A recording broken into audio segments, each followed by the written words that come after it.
Clark came to be noticed at the wheel of a D-Type Jaguar, driving for a team called the Border Reivers. When the D-Type became less competitive, the team ordered the first production version of Colin Chapman's latest stunner, the Coventry Climax-engined, fiberglass monocoque Lotus Elite.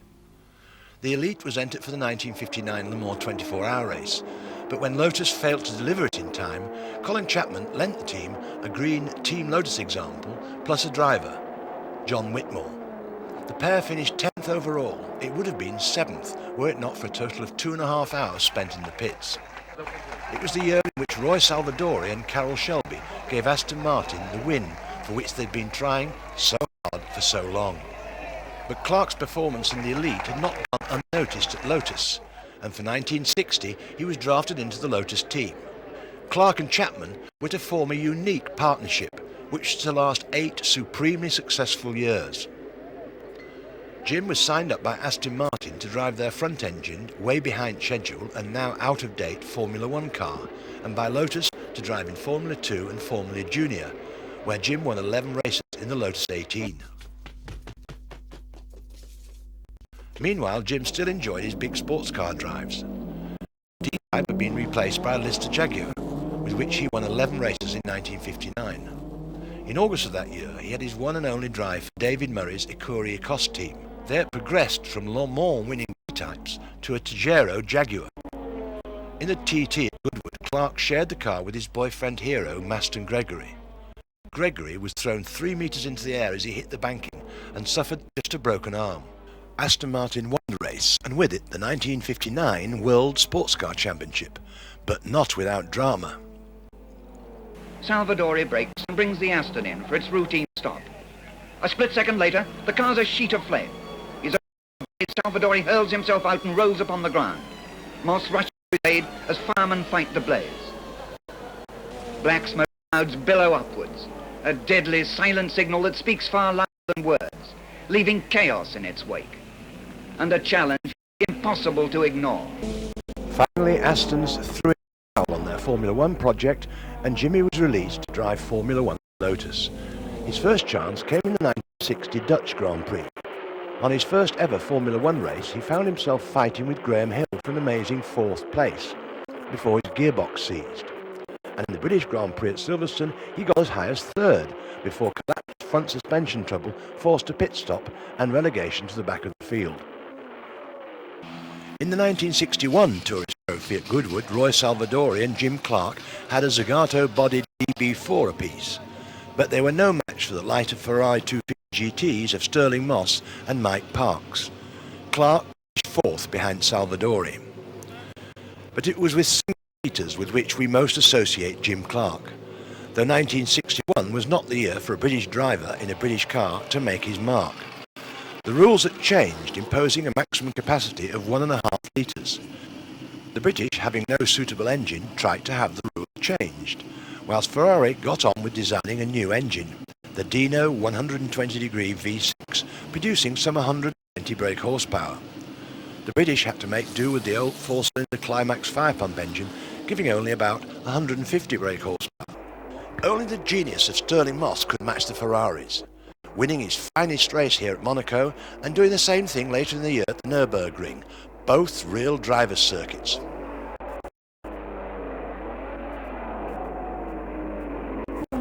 Clark at Monaco could do no better than finish 10th and last, but his best European Grand Prix result of the year was to come in the French Grand Prix on that ultra-fast road circuit at Reims. Not surprisingly, the front row was all Ferrari: Phil Hill, Von Trips and Richie Ginter. 2 cars in the second row, both Lotuses. Rob Walker's privately entered Lotus 18 for Sterling Moss and a Team Lotus 21 for Clark. Moss had out-qualified Jimmy by 1.4 seconds, but they were both expected to be 3 or 4 seconds a lap slower than the quickest Ferrari.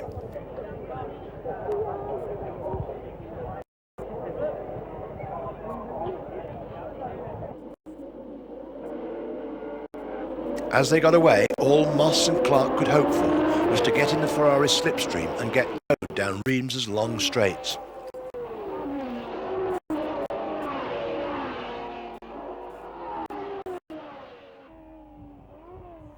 At the end of lap 1, the order was Phil Hill, Ginter, Von Trips, Moss, Surtees, with Jimmy 6. Next time round, Clark was pulling out of Surtees' slipstream in an attempt at a pass. It seemed that only Moss could hang on to the trio of red machines, and when Richard Ginter spun at Thierois, Sterling moved up to third. John Surtees went off the road, avoiding the spinning Ginter, hit the bank and deranged his Cooper's rear suspension.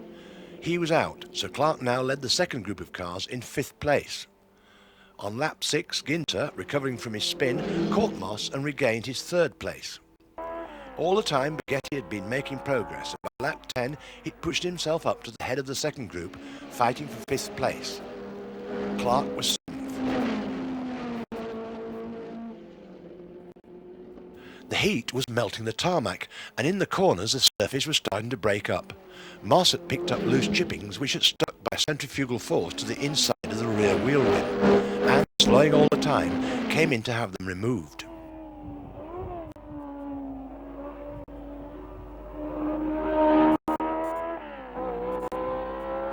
As faithful mechanic Al Francis replaced the wheel, Moss took the opportunity to take a cold shower.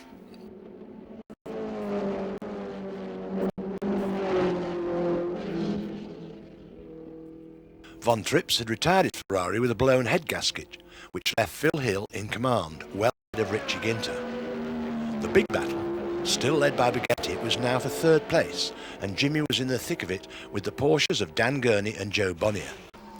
These 4 swapping places all the time. On lap 32, leader Phil Hill spun on the wet tar at Thierois and was collected by Moss. Hill stalled the engine and could only watch as Ginter went through into the lead. Moss retired with bent suspension. Hill's Ferrari refused to restart on the button, so his only option was to get out and push. He was not allowed to seek outside assistance. Finally got it going, but now back in 9th place. So now Ginter led with Baghetti, Clark and the 2 Porsches fighting for 2nd place. With just 10 laps to go, Ginter's engine blew asunder, leaving an astonished rookie Baghetti in the lead, but often as not as the meat in a Porsche sandwich. By this time, Jimmy had lost contact with his battle, but was still 4th. The furious fight went on, until with just 2 laps to go, Bonnier's engine cried enough, and he motored slowly back to the pits.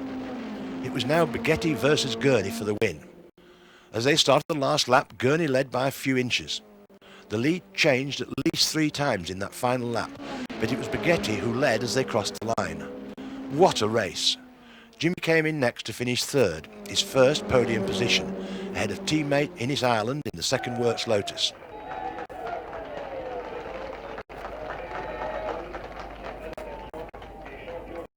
And as for Baghetti, it was his first Grand Prix, and he won it. He would never win again. There was a welcome drink for 2nd place man Dan Gurney. Innes Ireland finished 4th in the 2nd Team Lotus car. So, as a result of one of the many thrilling Grand Prix held on the sadly no longer used Reims circuit. It was for Clark, though, downhill all the way from there, and his first season of Grand Prix racing ended in tragedy. The Ferrari team, having dominated the 1961 results, put on a show in front of their home fans at Monza. Clark qualified 7th behind 5 Ferraris and Graham Hill's BRM, now with V8 climax pack. But disaster struck early in the race when Clark was slipstreaming behind the Von Trips Ferrari. They touched wheels under braking and both cars spun. Von Trips' car hit the fencing and overturned, killing the driver and 13 spectators. Traditionally in those days, the last Grand Prix of the season was held at Watkins Glen in the States.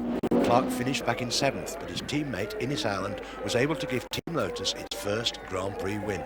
It was the first Grand Prix win for Team Lotus. Although Sterling had won for the Mark earlier, I was the first to win for a Grand Prix for Team Lotus. I thought, that was, fairly good stuff. It was the last race of the season. And even after then, we were talking about, the cars for next year and all this sort of thing, and everything looked rosy, and I was in great form. And so later on, about maybe a month, 6 weeks later or something, I went to the motor show, to go and look around. and I saw Jeff Murdoch, who was the competition manager for Esso, who we were with, and I said, you know, just sort of casually as a matter of form, said, you know, well, what's the form for next year, Jeff? And he said, oh, haven't you seen Colin Chapman? And I said, no, you know, and he said, oh, well, you better go and talk to Colin. So I thought, bloody funny. So off I went and found Colin on the Lotus stand. And I said, yeah, I've just seen old Jeff. He seemed a bit of a curious sort of mood, and he said, I would, you know, come and talk to you. And so Colin sort of looked at his shoes and shuffled about a bit, and he just said, you know, I won't be requiring your services next year, and turned around and walked off. So that was the end of that, you know, which I didn't, you know, I didn't understand it. There was no reasons given, and it was all very curious, and, you know, I mean, it really, you know, I'd given so much, I thought, and put so much effort into, you know, fighting, you know, when the cars were all so dreadful, you know, I mean, I'd persevered and, you know, had all kinds of dramas, things happened to me, you know, and, but still persevered, you know, and so it was really a ghastly moment for me, and totally disillusioned me about what was happening in Grand Prix racing. Clark started the 1962 season with 2 non-championship wins, here at Snetterton in the Lombank Trophy race,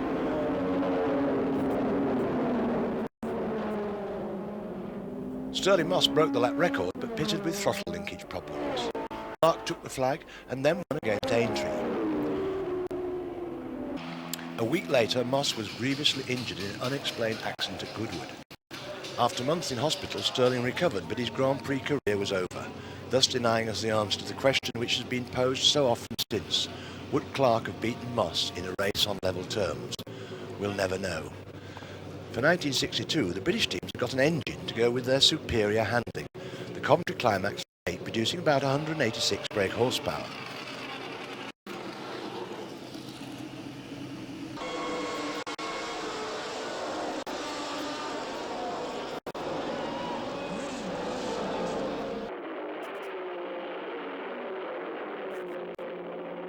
Lotus built the space frame Type 24 to take the V8, and Clark led the International Trophy at Silverstone in May, only to be pipped at the post by Graham Hill, who made up 6 seconds on the last 2 laps and caught Clark napping on the very last corner. Woodcote.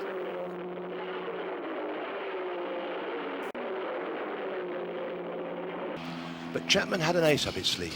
He played it at the Dutch Grand Prix, the first monocoque Grand Prix car, the chassissless Lotus 25. Clark led around the St-Just of Zandvoort before being sidelined with a broken gearbox. 2 weeks later, Monaco brought more disappointment.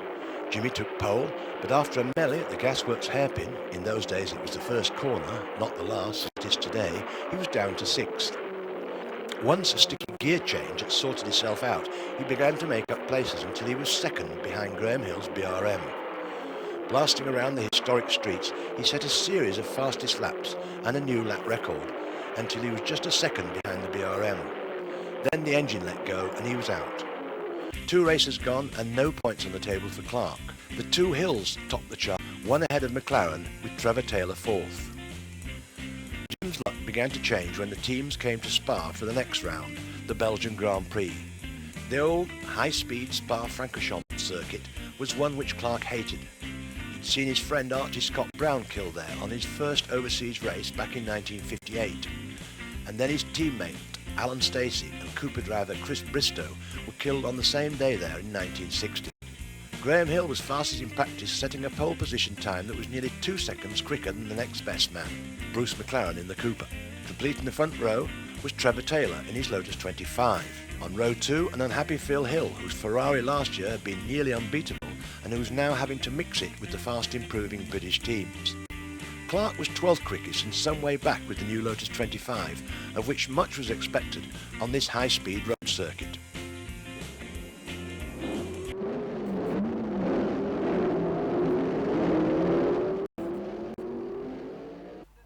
After a beautiful clean start, Graham Hill led the field through Eau Rouge with McLaren 2nd, Taylor 3rd and local boy Willy Mares in one of the 4 Ferraris.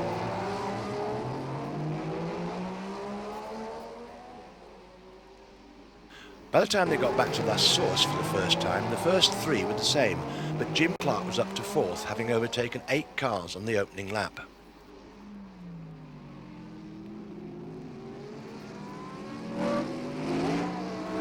Then came Ines Allen, leading the Ferraris of Phil Hill and Ricardo Rodriguez.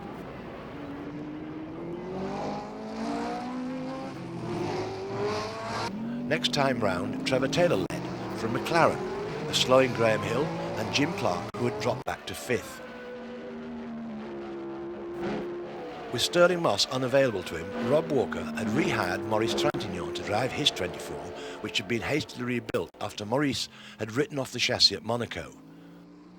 After 4 laps, Willy Maurès was in front. The leaders were having a tremendous scrap, lapping at over 130 miles an hour, and that with only 1.5 litre engines. After sitting back in 5th and watching the others scrap it out in front of him, Clark made his move on lap 9 and moved into the lead with his teammate Taylor behind him. His job was now to hold up Maurès, Hill and McLaren to allow Clark to get away. Graham Hill was unable to match his qualifying pace because of gremlins in the BRM's fuel injection system. Of the chasing group, only Maurès could stay with Trevor Taylor, and these two continued to scrap for second place until finally it happened. Rounding Blanchemont, the 2 cars touched. Both drivers were thrown clear. Taylor was unhurt, but Maurès needed attention to minor injuries. It looked to the passing drivers much more serious than it was, and soon Taylor was brought out of the Lotus pit, conspicuous in his yellow overalls, to show Jimmy that he was unhurt. Bruce McLaren had a long walk back after his Cooper lost its oil. Graham Hill inherited second place, with his namesake and Rodriguez fighting it out for third in the 2 remaining Ferraris. All Clark had to do now was to tour in and take his first Grand Prix victory. The first of 4 consecutive wins he had here at Spa, his most hated circuit. Graham's tidy run to second place and Phil's to third kept the Hills at the top of the championship table.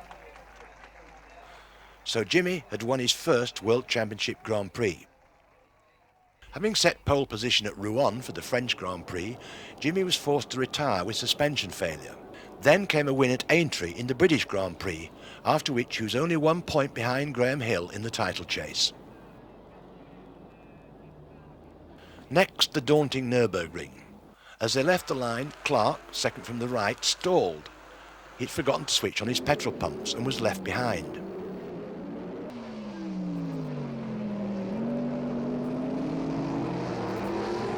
In inclement weather, Jimmy made a fantastic dash through the field to finish 4th, but his chief rival Graham Hill won the race from Surtees's Lola. Hill now had a 6-point cushion. At Monza, Clark got his 5th pole position of the season, but early in the race his gearbox seized and Graham Hill went on to win again. Jimmy got one back at Watkins Glen, so with 3 wins apiece the championship went down to the wire. Because he had had 2 second places, Hill would be the champion provided that Clark didn't win the race. If Clark could win, he would take the title. It was fought out at the South African Grand Prix at East London. Once again, Clark started from pole position and was able to keep Hill at bay, setting the fastest lap in the process. Was he to become world champion in just his 2nd full season in Formula One? Sadly, it was not to be. At 3/4 distance, a bolt worked loose in the distributor, and with oil smoke streaming from his engine, Jimmy was out.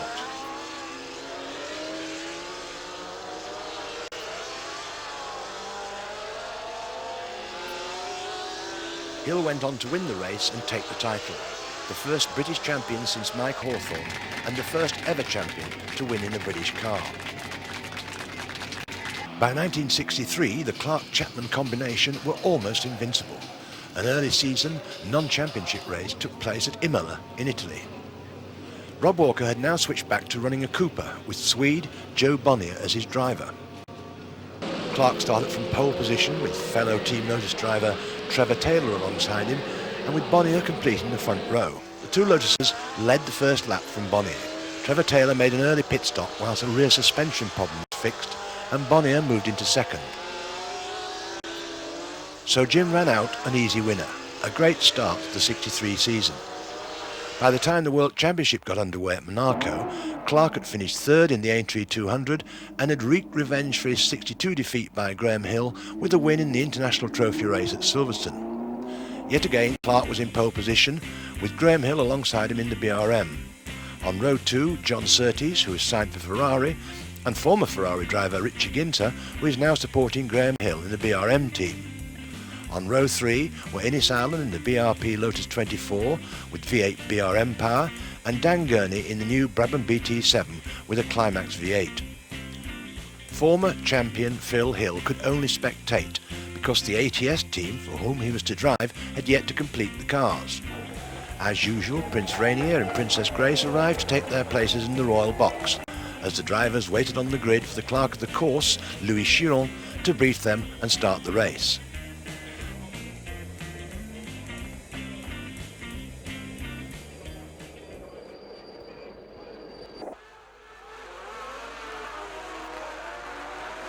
The BRMs made a wonderful start, with Hill ahead of Ginter, who was under pressure from Clark. And by the time they got to the station hairpin, Jimmy was second.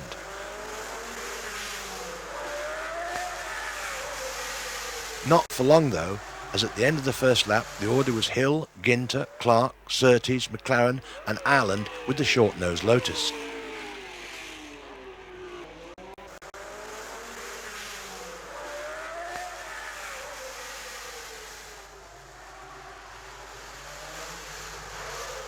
Joe Siffert was the first retirement, a Conrod through the side. By lap 5, Clark was second again, and the leading pair were pulling out a little gap from the rest of the field. Next time around, they were all together again. At the station, Clark was harrying Hill, determined to find a way past the world champion. On lap 14, Bonnier pitted to complain that the car kept jumping out of gear. 3 laps later, Clark finally got the better of Hill, outbraking the BRM into the gasworks.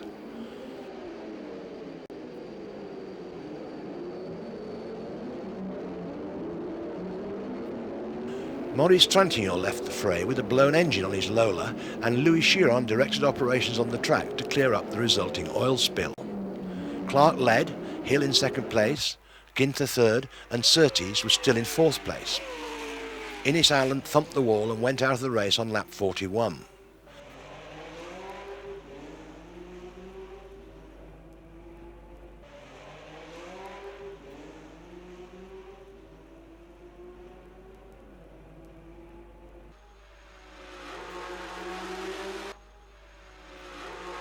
At half distance, Jimmy Clark was well in control and had built up a 10-second advantage over Hill, who was now followed by Surtees, the Ferrari driver having taken third place from Ginter.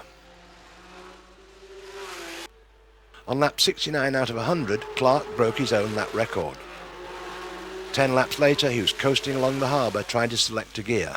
Once again, Jimmy's car had failed him on his favourite track.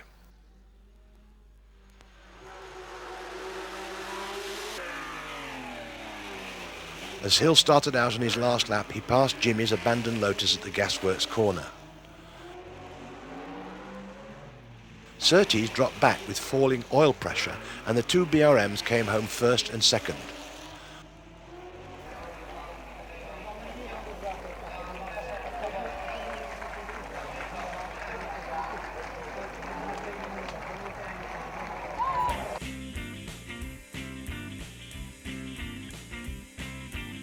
Four days later, Jimmy was in the States at the Brickyard.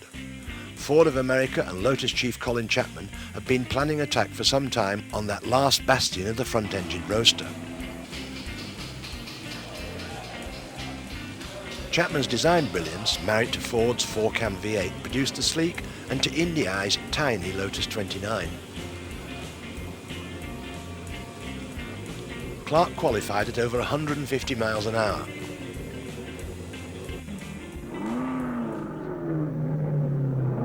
Green flag is out, and Jimmy takes it. The timer's clocking as he screams past the crowd and completes a lap of 150 plus miles per hour. Another lap over 149 assures Jimmy a starting position in this year's 500. Clark started from the third row, but he was blocked by the car in front of him at the start and finished the first lap back in 11th place. Parnelli Jones grabs the lead with Jim Hurtubise right on his tail. It's Jones, Hurtubise, Bobby Marshman, and Roger Ward on the backstretch. Hurtubise is trying hard for that lead. And in the home stretch, Hurtubise passes Jones. He's in the lead.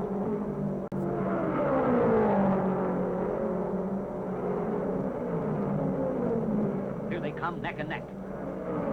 Jones has the inside track and takes the lead back. Wow, Bobby Unser hits the wall and is out of the race. Dan Gurney, who had introduced Chapman to Ford, was driving the second Lotus. The crowd's rooting for the Fords. McCluskey's in the pits. And the Lotus Fords are running 1 and 2. Jim Clark and Dan Gurney lead the race.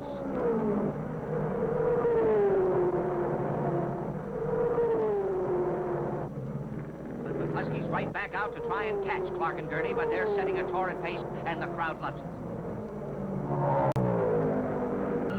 Look out, a spin in the pits. It's Jim McElreath.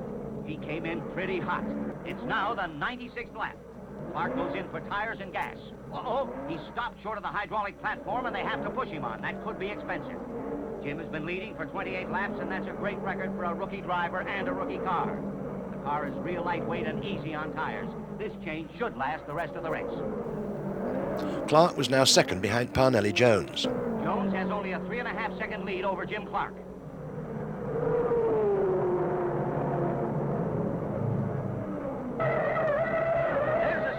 It's Eddie Sachs. Too bad. He's been driving hard and pushing the leaders all day. They're towing him off. No, it looks like he's trying to start his engine. It started. How about that? Sachs is going back in the race. Looks like the action has moved to the stands. It's Colin Chapman. He's detected oil leaking from Jones' car and is a bit unhappy. Now there's a real rhubarb. The question whether or not to black flag Jones. But the decision keeps Jones in the race. Oh no, it's Sachs again. He's lost a wheel. Eddie's really had it this time. Look, the wheel's still rolling. Get out of there, Eddie. Providence takes over. Oh no, McCluskey's spinning. It's the last lap, and he had third place sewed up. What a tough break. The checkered flag is out, and Parnelli Jones wins the race. Jim Clark in the Lotus Ford takes second. And here he comes, the winner, heading for victory lane, the man himself, Parnelli Jones, a deserving winner, a great driver. Average speed 143.130. 2 weeks later, Jimmy won as he pleased at Milwaukee, backing off towards the end to avoid lapping the legendary A.J. Foyt and rubbing salt in the establishment's wounds. Clark was to win the Indy 500 outright 2 years later. After that disappointing end at Monaco, Clark had taken a hat-trick of Grand Prix wins in Holland, Belgium and France before the circus arrived at Silverstone for the British Grand Prix. 150,000 spectators were there to see if Jim Clark could extend his lead in the championship, and for the fourth time in 5 races he was quickest in qualifying. Lining up alongside him on the front row would be Gurney, Brabham, Hill, BRM and Jack Brabham himself.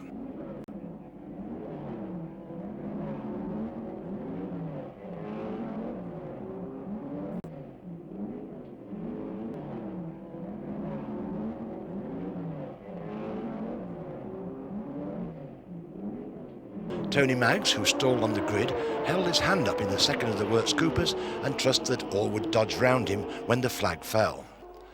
Jack Brabham had a great start and led as they came through Woodcote Corner for the first time. But by lap 6, Jimmy had taken the lead coming down towards Stowe Corner.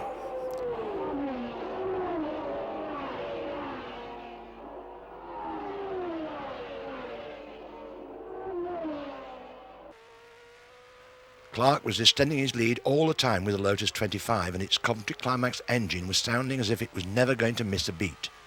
He was already beginning to lap people, taking Bonnier's Cooper on the inside.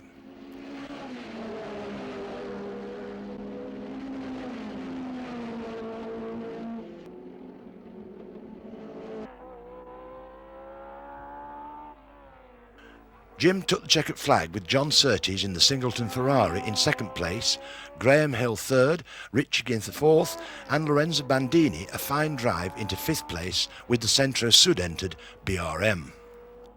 Clark now had 36 points in the championship and had won all but one race so far that year. He went on to win 3 more, setting a new record of 7 Grand Prix wins in a single season. Only the best 6 results counted towards the championship, so Jim took the title with a perfect score. Clark embarked on the 1964 Grand Prix season, still armed with the old Lotus 25, but the competition had caught up, and results did not come quite so easily now for the 3-year-old design. Nevertheless, he won the Dutch, Belgian and British Grand Prix, whilst the ever-consistent Graham Hill, winning again at Monaco, led by 2 points as they came to Monza. John Surtees had won for Ferrari at the Nürburgring, but at this stage was out of the running, some 13 points behind Hill. The Ferrari fans at Monza had a field day, as Surtees set pole and won the race ahead of Bruce McLaren's Cooper. Lorenzo Bandini finished third in another Ferrari.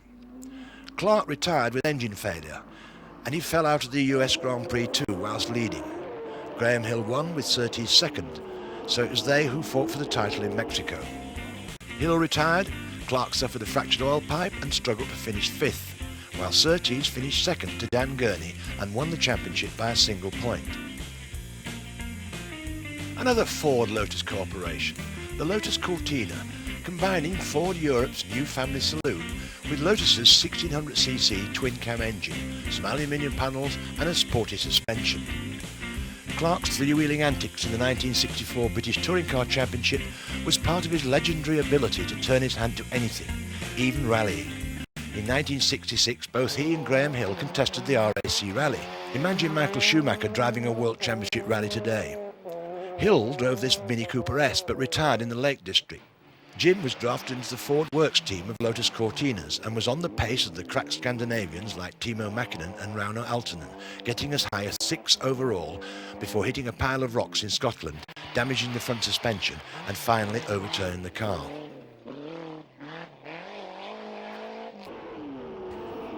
"1965 was the last year of the 1.5 litre formula. The Climax V8 now had 4 valves per cylinder, and installed in the new Lotus 33 made Clark almost unbeatable again. By the time the teams assembled at Clermont-Ferrand for the French Grand Prix, Jim had already won in South Africa and in Belgium. He didn't race at Monaco, preferring to head across the Atlantic and win the Indy 500, the first win at the Brickyard for a British driver and the first for a rear-engined car, the end of the line for the front-engined roadster. Additional balloons are released, and the cars move out. The Clermont-Ferrand track was a mini Nürburgring in central France, and it suited Clark's style to a T. The undulating circuit was hosting the French Grand Prix for the first time. Indeed, it was the first ever Formula One race to be run there. Many of the drivers had seen the circuit before in Formula 2 or GT races, but it was completely new to Jimmy. His regular car broke its rear suspension on the first day of qualifying. Next day the engine blew just as he was getting down to competitive times, so he went out in the spare car, which was 2 years old and with a 16-valve engine, and in this old nail on a circuit he hardly knew proceeded to set the pole position time. A fine example of Jimmy's superb natural talent in a racing car. But there was a new kid on the block, fellow Scot Jackie Stewart, in his first season of Formula One and driving with Graham Hill in the BRM team. His Grand Prix career got off to a better start than had Clark's 5 years earlier.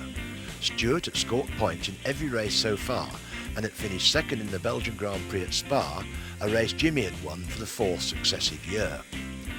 Stewart was second quickest in practice and would line up against Clark on the front row of the grid.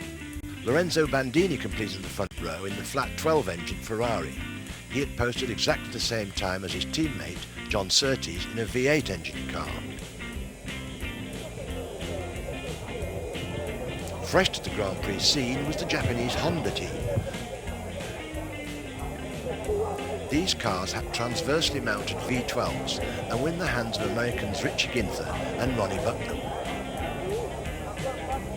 The French Prime Minister, later to become President, Georges Pompidou, was presented the teams. Pompidou was born here in the Auvergne.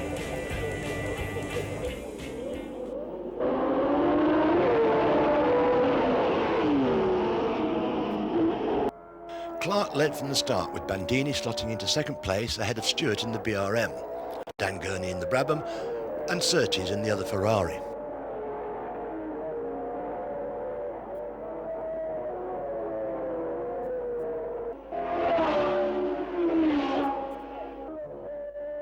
Towards the end of lap 2, Clark already had a lead of 5.5 seconds over Jackie Stewart, who had managed to get past Bandini on a circuit in which overtaking was nearly impossible.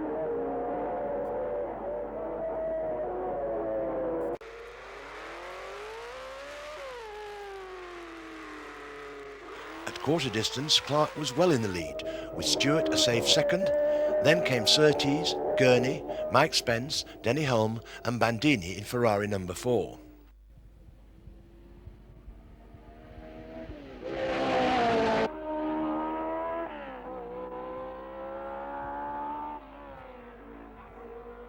Siffert in Rob Walker's Brabham BRM was running strongly and would finish in the points.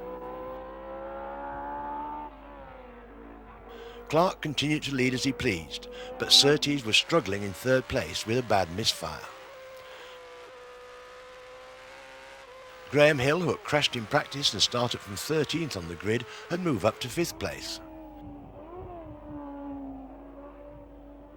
Denny Hulme finished 4th in the Works Brabham.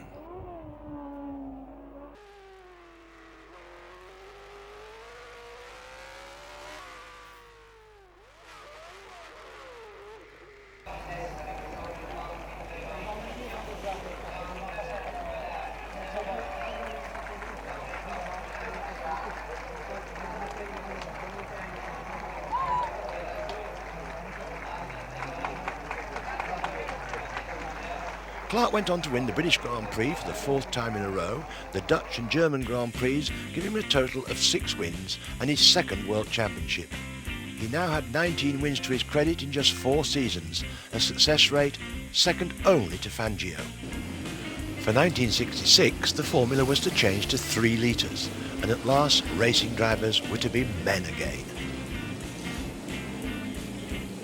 Chapman and Lotus were still working close with Ford, who commissioned the Cosworth Company to design and build a brand new racing engine, the 4-cam V8 DFV. But it would not be ready for the 1966 season, so with no plans from Coventry Climax to build a 3-litre, the British teams had to press a miscellaneous selection of engines into service until the new Cosworth engine was available. Cooper used the bulky V12 Maserati sports car engine. BRM set about making their hugely complex H16. The unreliable unit was not ready until mid-season and was also used by Lotus, who gave it its one and only Grand Prix win when Clark took the checkered flag at Watkins Glen.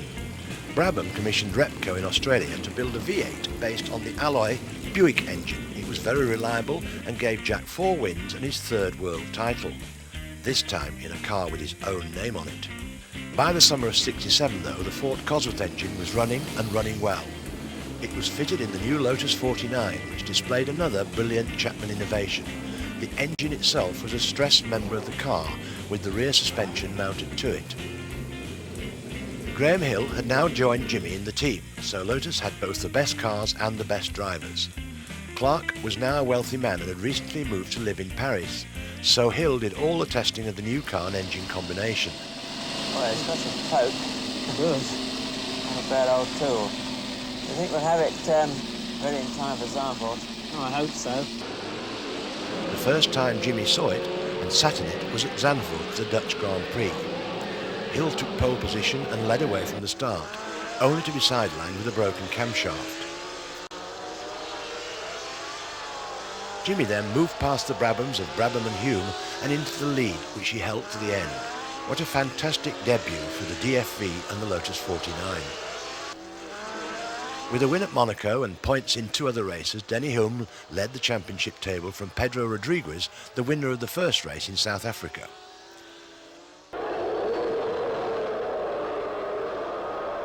Next time out at Spa, it was Jimmy who got pole, lapping at over 151 miles an hour. He led from the start on this, his favourite circuit, a circuit he loved in spite of its high speed and ever-present danger. Could Clark win here for the 4th time in 5 years? It was not to be Lotus's day. First Hill retired with a blown engine, and then Jimmy's engine started to cook its sparking plugs. He pitted to replace one and then had to pit a second time for another replacement. He was now well out of contention and could only manage to finish 6th. Dan Gurney gave his Eagle Westlake its maiden win ahead of Stewart's BRM and Eamon's Ferrari. Clark was 1 point closer to Hume.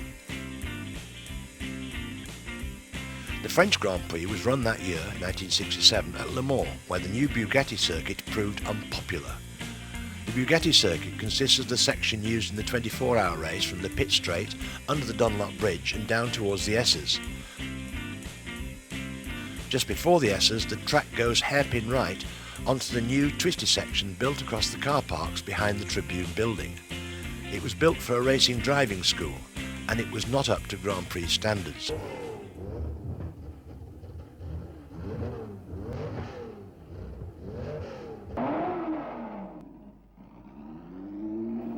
The DFVs and the Lotuses were suffering in practice from a mysterious misfire, but Graham Hill set pole position when the motor finally started running properly. Jimmy's never did run properly, so he was only 4th fastest. His engine was changed overnight, and he had the full 400 brake horsepower available to him for the race.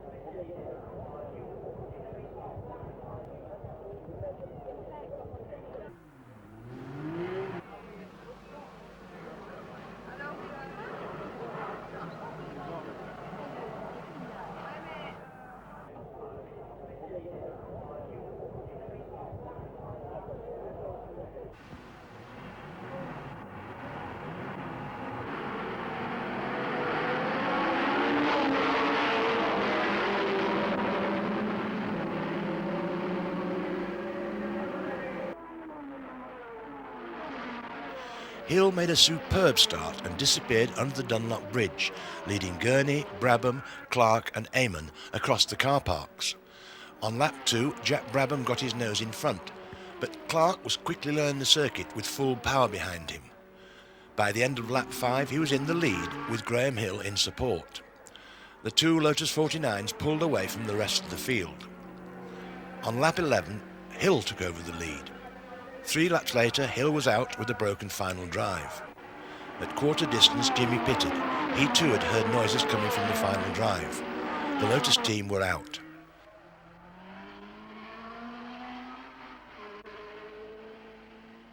Brabham went on to win ahead of his teammate Hume.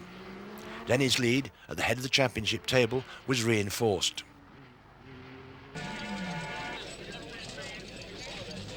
Two weeks later, the teams arrived at Silverstone for the British Grand Prix. ZF in Germany had supplied Lotus with strengthened side plates for the gearboxes, and the team was hoping that the problems encountered at Le Mans were behind them.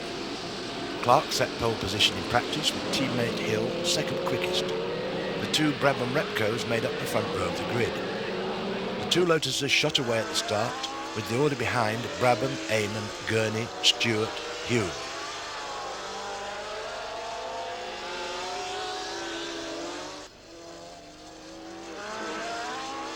After 26 laps, Hill assumed the lead, with Clark taking up station a few seconds behind. Then the leading car lost a bolt in the rear suspension, and Hill had to crawl to the pits to have it fixed. Later, his engine was to blow. All of this left Clark with a comfortable lead, which he was to hold until the end, his 5th victory in the British Grand Prix in 6 years. Denny Hulme finished second and Chris Eamon third in the lone Ferrari.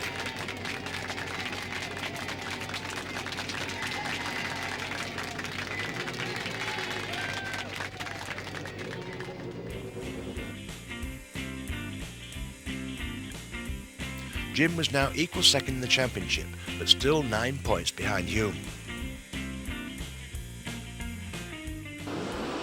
At the Nürburgring, Clark set pole with a lap of just over 8 minutes. an astonishing 1 minute quicker than Fangio's pole time 10 years earlier. But the race was a disappointment for Lotus. Hill crashed and damaged his rear suspension, and Clark got a puncture and bent his front suspension.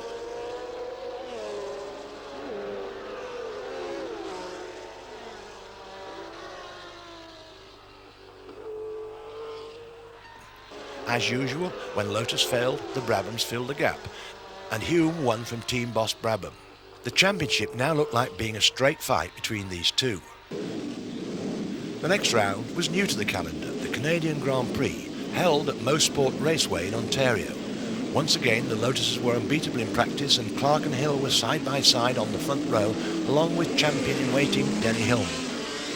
In dreadful conditions, Clark took the lead at the start, but by lap 4, Hume had found a way through Clark's spray and into the lead. Brabham was third and Hill fourth. As the track dried further, Clark was able to use all his power, and by lap 58 he'd overtaken Hume and regained the lead. Then it started to rain again, and Clark's ignition was drowned and cut the engine. Hume pitted for dry goggles, and this let Brabham through to win.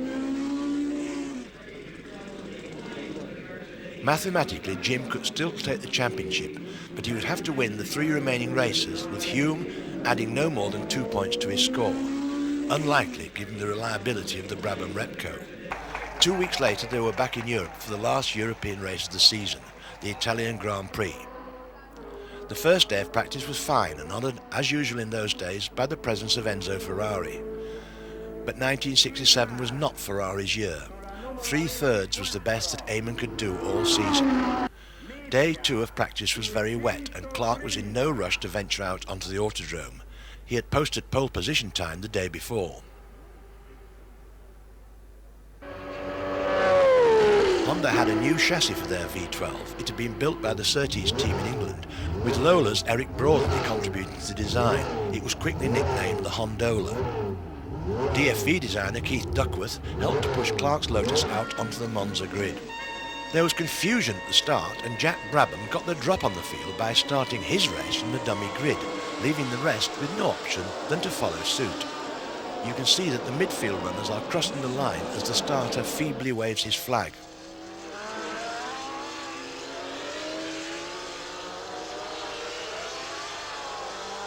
By the end of lap 1, Gurney had got the lead, but before long Clark had moved ahead of the Eagle. Not long after, the V12 Westlake broke a conrod bolt, and Clark and Hill were at the front, with Denny Hilm mixing it with the Lotuses. On lap 12, Clark felt a rear tyre deflating, and he pitted for a new tyre, and he rejoined a lap down on the leaders in 16th and last place. There followed a typical Tigerish Clark drive. As Graham Hill led, Clark towed him down Monza's long straight. Once again, though, Hill's luck was not to last, and he retired with a blown engine. This left Brabham in the lead, with Surtees in the Honda second, but coming under pressure from Jim Clark, who had made up a complete lap. Clark moved past Surtees and set about Brabham for the lead. On lap 61, Jimmy retook the lead, an incredible feat of driving to match anything Nuvolari, Moss or Fangio might have done before him. Then, with 2 laps to go, Clark's engine spluttered, his fuel tank nearly dry. He could only follow slowly as Brabham and Surtees fought it out to the last corner. Surtees got the better of Blackjack and won the race by 0.2 of a second. Clark limped home in third. So the cheers went to Surtees and to Denny Hilm, who took the championship with his teammate Brabham in second place. Back across the Atlantic for the US Grand Prix, Jim now had the weight of the World Championship lifted from his shoulder. And as the reliability of the Ford DFV engine was being improved all the time, he could relax and enjoy his racing. The Lotus team was lucky at Watkins Glen. Clark and Hill had dominated the race when Hill's engine went sick and Clark's rear suspension fell apart. But they were so far ahead of the rest of the field they could crawl to the finish for a Lotus 1-2.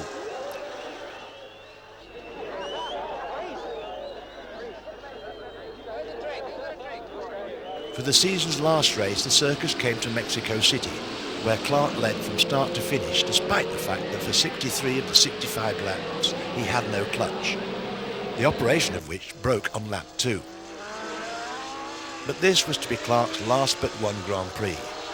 In January 1968 he won the South African Grand Prix at Kyalami, but in the spring he was killed at Hockenheim in an unimportant Formula 2 race.